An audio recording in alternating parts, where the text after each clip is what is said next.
Sumunod ang lalaking niya na rumaragasang ilog sa Davao City.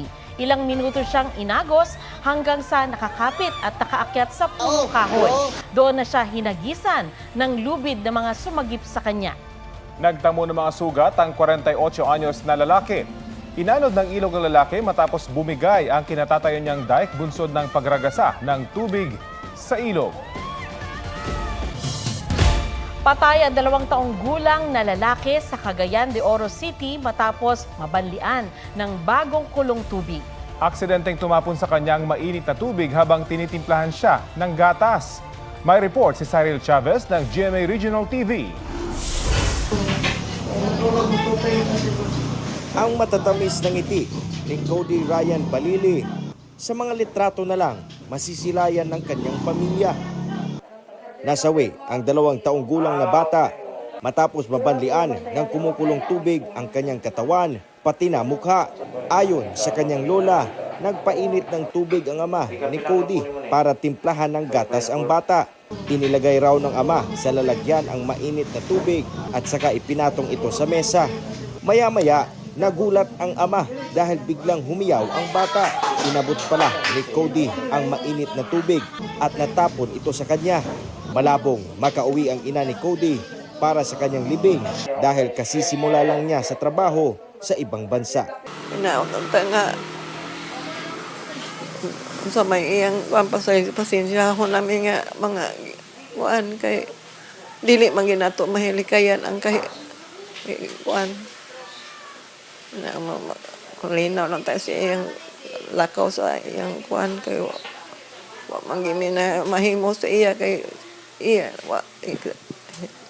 aksidente na maginahitabo. Cyril Chavez ng GMA Regional TV, nagbabalita para sa GMA Integrated News.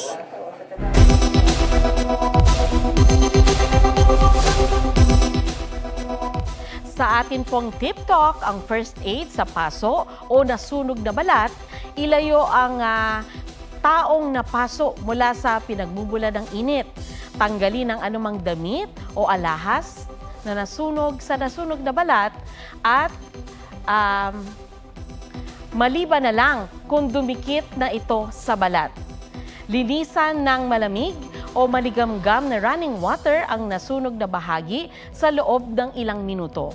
Huwag itong lagyan ng yellow o iced water o anumang cream o greasy substance tulad ng butter o maging ng toothpaste. Matapos palamigin ang nasunog na balat, pwede itong takpan ng malinis na cling wrap o plastic bag.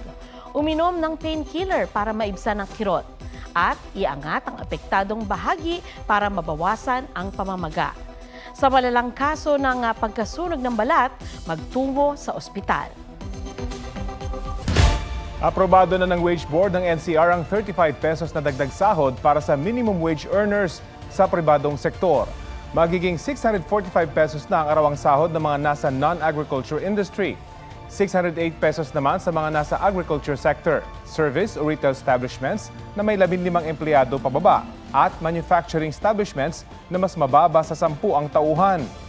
Tinawag ng Trade Union Congress of the Philippines at kilusang Mayo 1 na insulto sa manggagawa ang anilay kakarampot na wage increase.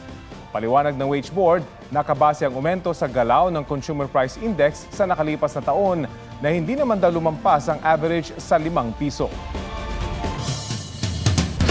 Pinapahanap na ng San Juan LGU ang lalaking nag-viral sa Wata Wata Festival. Ayon kay San Juan Mayor Francis Zamora, gusto niyang makausap at maturuan ng leksyon ang lalaking nambasa at nang asar pa ng rider sa pista. Hindi raw nagpapakita sa kanilang barangay ang lalaki. Pero mayat-maya ang dating ng mga delivery sa kanyang address na ang suspetsa ay binlock ng mga nagalit sa ginawa niya.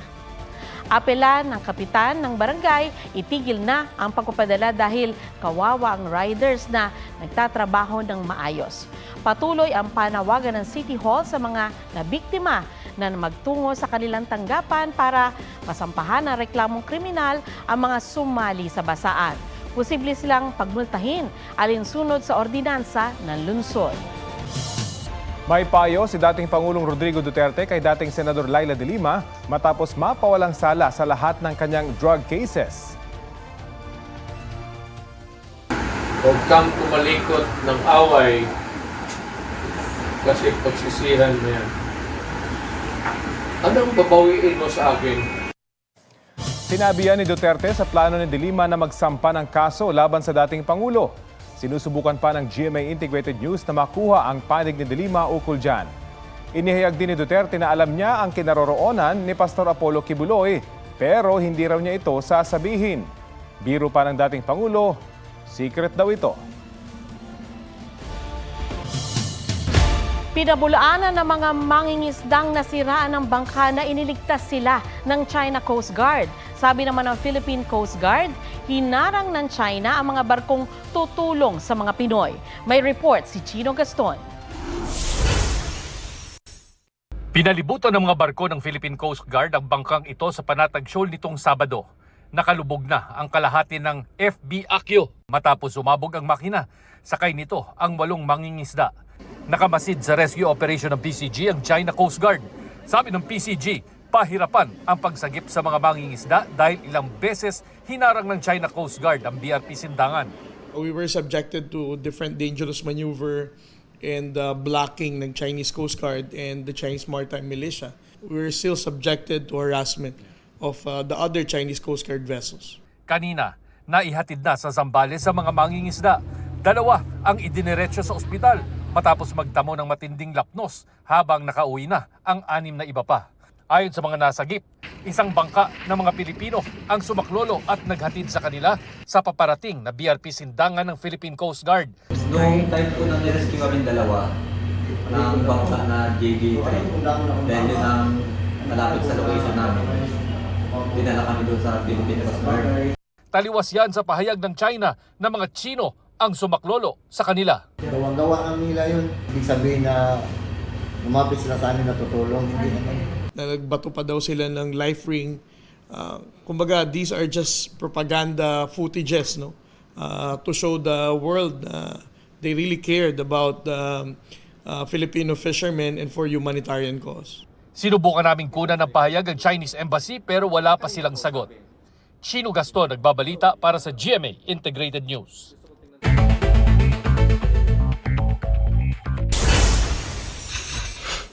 Ilang private school nag-apply ng tuition increase para sa susunod na pasukan.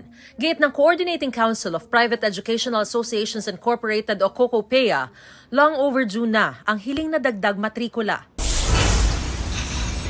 Ilang Chinong galing daw sa mga barko sa dredging sites sa Manila Bay, inaresto sa Parañaque. COMELEC, pinag-aaralan na ang paghahain ng reklamo laban kay Guo dahil sa umano'y pagsisinungaling sa inihaing Certificate of Candidacy noong 2022. Mariz Umali nagbabalita para sa GMA Integrated News. Dineploy sa unang pagkakataon ng mid-range capability launcher ng US Army sa katatapos lang ng Salaknib military exercise. Kaya nito magpalipad ng mga mid-range missiles. Ang hakbang na ito, ikinabahala ng China at ng Russia. Plano raw ng Russia na muling gumawa ng mga intermediate at short-range nuclear-capable missiles. Sabi ni Russian President Vladimir Putin, pag-aaralan pa kung saan ilalagay ang mga gagawing missile para sa kanilang seguridad.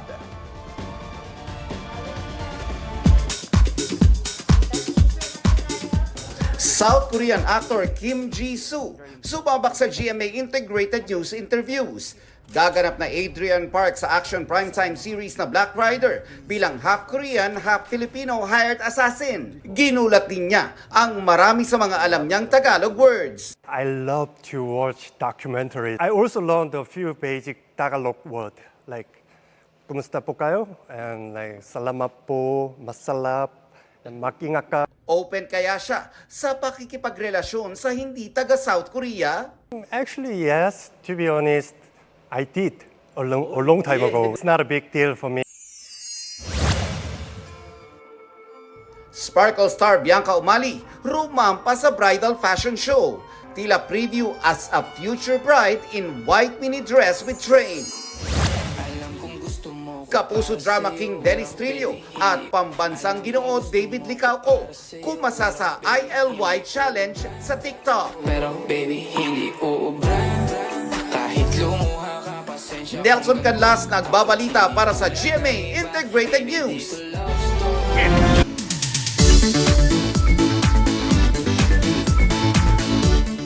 Hindi man kasing daling marating, binabalik-balikan pa rin ang ganda ng Calaguas Island sa Camarines Norte. G tayo dyan sa report ni Mark Salazar. Mula sa ilalim ng dagat hanggang sa himpapawid, talagang nakamamangha ang paraisong ito sa Camarines Norte, ang Calaguas Island. Kaya si Romel Naing, hindi mo masisisi kung bakit hindi lang isa kundi 7 beses nang nagpapabalik-balik sa isla. Sobrang amazed talaga ako sa kanya every time na bumabalik ako doon. Talagang namimit niya talaga yung expectations ko. Si Calaguas yung nag-set ng standard sa akin pagdating sa mga beaches. Yun nga lang sabi ni Romel, challenge ang pamamasyal sa isla. Bukod sa malayo sa mainland, wala rin kuryente at signal doon. Talaga dadayuin siya through boat ride. Stand out talaga si Calaguas when it comes to peace, yung less crowd. Best time daw na pumunta sa Calaguas mula January to August. Maliban sa island hopping, highly recommended din niya ang hiking para makita ang kabuuan ng isla. Mark Salazar, nagbabalita para sa GMA Integrated News.